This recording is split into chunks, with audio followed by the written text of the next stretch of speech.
2026 என்ற ஆண்டு எப்படி இருக்கும்? அப்போது அதுக்கான விக்ரம வருடம் என்று சொல்லுவார்கள். அப்போ இந்த விக்ரம வருடம் என்பது 2083 என்ற தொகை வருகிறது. அப்போது அதை கூட்டினா 13 அப்படின்ற நம்பர், அது 4ஐ குறிக்கும், ராகுவை குறிக்கும். அடுத்த வருடம் அந்த மகர சங்கராந்தி, அந்த ராரசன் யாருன்னா குருவை குறிக்கிறார்கள்.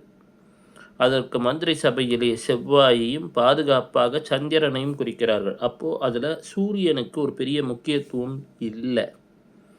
சூரியன் என்று சொல்லக்கூடியது ஆளுமையை குறிக்கக்கூடிய ஒரு கிரகம்.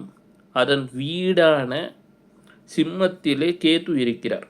அப்போது அரசர்கள், அரச பதவியில் இருப்பவர்கள் எல்லாம் தங்கள் உடல் நலனிலும் கவனம் செலுத்த வேண்டும்.